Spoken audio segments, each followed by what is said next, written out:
کہ زندہ آدم کو تو سجدہ کیا نہیں، مردہ آدم کو سجدہ کر لو، تو وہاں پھر نافرمانی آ گئی، نفس آ گیا۔ تو میں یہ عرض کر رہا تھا کہ تھوڑا سا یہ ذرا سمجھیے کہ ہم مثلاً عبادتیں بہت کرتے ہیں، ٹھیک ہے، کرنی ہے، حق تعالی شانہ کے احکامات ہیں ان کی کو بجا لانا ہے، نماز ہے، روزہ ہے، حج ہے، زکوٰۃ، لیکن یہ عبادتیں کب آپ کے لیے حصار بنتی ہیں اور کب آپ کی گمراہی کا ذریعہ بن جاتی ہیں، سمجھے آپ؟ شیطان کے اس واقعے میں ہمیں اس کا سبق ملتا ہے کہ عبادت گزار تھا اور بہت بڑا عبادت گزار تھا، لیکن کیا نتیجہ نکلا کہ حق تعالی شانہ کی محبت اور عظمت دل میں نہیں تھی، محبت کی کمی تھی، عظمت کی کمی تھی۔ عبادتیں تو کر رہا تھا، وہ بھی سب کچھ کر رہا تھا، توحید بھی کو بھی مانتا تھا، لیکن محبوب نہیں بنایا تھا اللہ کو۔ یہاں ایک اور بات جو میں بار بار کہتا رہا ہوں اپنی بیانات میں، کہ ہم کہتے ہیں کہ سارا اپنا الزام اپنے بدعمالیوں کا کہتے ہیں کہ جی کیا کریں، شیطان نے بہکا دیا، جتنی بدعمالیاں ہیں ساری اس کے کندھے پہ ڈال دیتے ہیں کہ یہ کام سارا شیطان نے کرا دیا ہم سے۔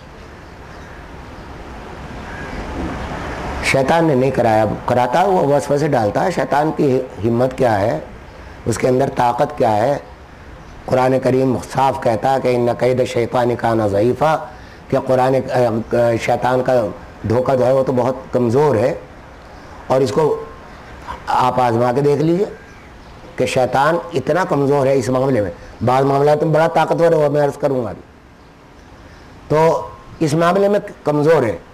فجر کی اذان آپ کے کانوں میں پڑی،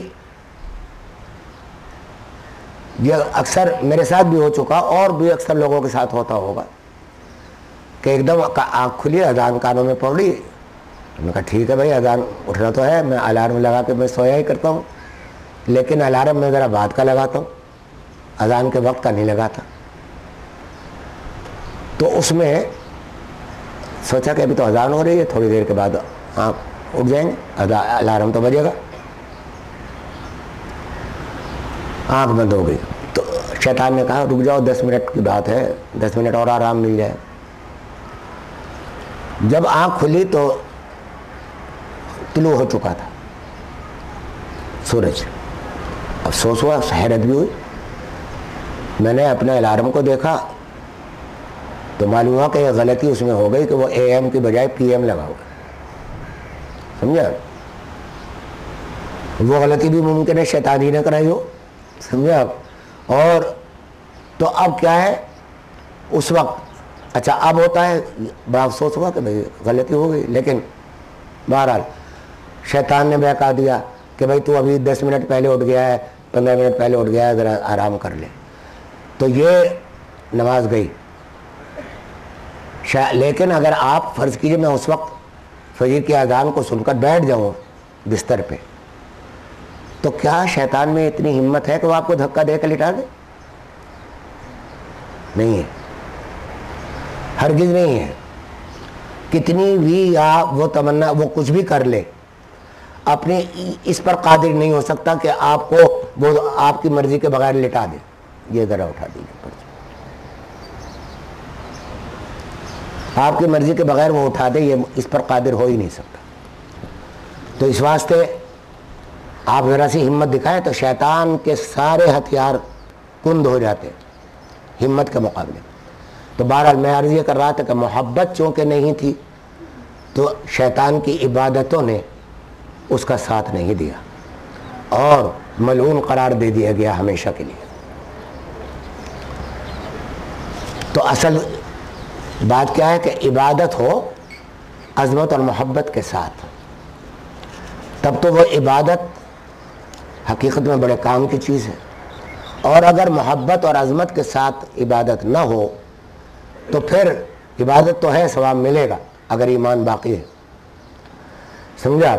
ایمان کی حفاظت کے ذرائع اختیار کریں، اور وہ عبادت بھی ہیں اور دوسرے ذرائع بھی۔ تو بہرحال ایک تو شیطان کے بارے میں عرض کرنا تھا، کانا من الجن، فرمایا کہ یہ جن تھا۔ نبی کریم صلی اللہ تعالیٰ علیہ وآلہ وسلم نے جنات کو بھی دعوت دی اسلام کی، اور جنات کے حقوق بھی قائم فرمائے۔ جنات کے بارے میں ایک بات سمجھ لیجئے، بعض لوگ بہت ڈرتے ہیں جنات سے اور مختلف توہمات میں مبتلا ہو جاتے ہیں، ہم پر آسیب ہو گیا اور یہ ہو گیا اور فلاں ہو گیا۔ جنات ہر جگہ ہوتے ہیں، اور ہمارے ایک بزرگ حضرت قاری طیب صاحب رحمۃ اللہ تعالیٰ علیہ، جو ہمارے عزیز بھی تھے اور میرا نکاح بھی انہوں نے پڑھایا تھا، وہ فرماتے ہیں کہ ہر گھر میں جن ہوتا ہے، ہر گھر میں جنات ساتھ رہتے ہیں انسانوں کے، لیکن وہ اپنا کام کرتے رہتے، وہ اپنی جگہ رہتے، ہم اپنی جگہ رہتے، ایک دوسرے میں مداخلت نہیں ہوتی۔ تو جنات کے حقوق میں سے ایک حق یہ ہے، حضور صلی اللہ علیہ وسلم نے فرمایا جنات کی غذا ہے ہڈی، ہڈیاں کھاتے۔ بعض کوئلے کو بھی کہتے ہیں، کہ بعض روایت میں ہے کہ کوئلہ بھی ہے جنات کی غذا ہے۔